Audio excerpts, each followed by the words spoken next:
Hello, it's Phil here at digitaldjtips.com with a quick look at some of the features of these speakers, the Pioneer S-DJ08. Now this isn't a full review, the full review is at digitaldjtips.com/DJ08. So go and read all the specs and all the detail there. But there's just a few things I wanted to show you about them. First I wanted to show you the size of them. They're far too big for my studio, to be quite honest. They're meant to have a bit more space behind them and around them, and they're all rammed up too close to the monitor, but I've got them squashed on here so I can show them you properly. They're heavy, they've got 8-inch drivers and they're front ported. This is so the bass can run free, and they are not a small speaker. They're bigger than any speaker that we've ever tested, but they're very nicely made. They feel good, they look good. This is a rubberized front on the speakers.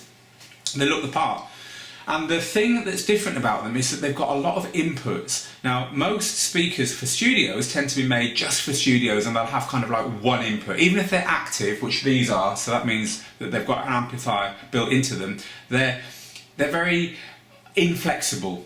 So if you wanted to plug in your DJ gear, the output from your mixer or the output from your controller, then you wanted to plug in your home stereo or cinema system, then you wanted to plug in your laptop, and then you also wanted to plug in your MP3 player, well, it's not going to happen. You're going to be around the back all the time, or you're going to have a patch bay or something, you know, equally convoluted like that. Whereas these, Pioneer's thought it through. They're more practical. They're for the kind of person who needs a speaker to use for more than one purpose, and because of that, they're for the everyday semi-pro or the prosumer, someone who hasn't got their own studio, who can't afford to have different speakers for every purpose, you know, they could easily be what you're looking for.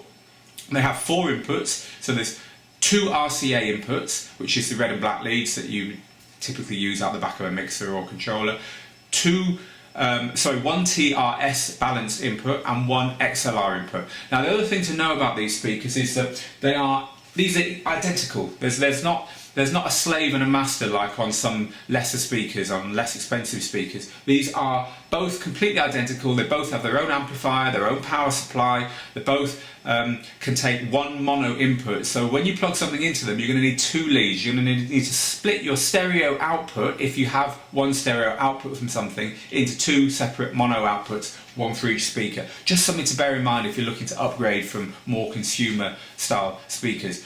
So, apart from the 4 inputs, the features I really found appealing, well, this is one of them, but I'll tell you about this in a second. I like the fact that it's got a switchable EQ. You can turn the bass and treble, there's a bass and treble and volume on the back of them, of each speaker, but you can turn the EQ section of that on or off, and you can literally bypass the EQ. Now that's great if you're using them for production, because in production you want a clean sound that isn't coloured in any way, and you don't want EQ circuitry sitting there doing nothing. Just turn it off, you want it out of the way, and you can do that with these. You can bypass the EQ. I thought that was really nice. And the other feature that I really liked was the fact that there's a control cable between the 2 of them, so when you put that control cable in, and then when you plug this thing in as well, even though they're independent separate speakers, you can control them together, so you get that convenience of controlling the speakers together. Now this obviously can't control everything, but the way they thought it through, it controls everything you're probably going to need. You can see it's a really nice little device. It's made of brushed aluminium, I think it's aluminium.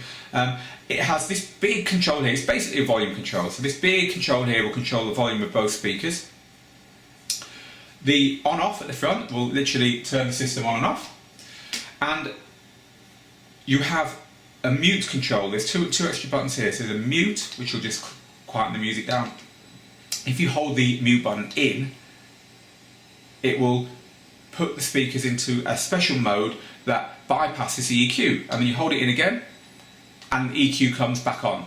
So if you're in a studio and you've got them set up to compensate for the room you're listening in, but you also want that clean sound, well, there's a way of easily switching that. And then finally there's an input selector that just cycles through the 4 inputs that the speakers have got plugged into them. You know, I'm not going to turn them on, I'm not going to turn them up. It's ridiculous trying to demonstrate speakers on a video camera microphone, but I'll tell you about the sound quality. It's immense, it's really, really good. Maybe a tiny bit harsh on the high ends, but look, I've got them really close to my ears. They're not set up ideally. I thought the sound quality was better than anything I've ever tested before. I was really pleased with it, and I'd be happy to use it in the long term. So there's the Pioneer S-DJ08 speakers. They are fully reviewed on digitaldjtips.com/DJ08.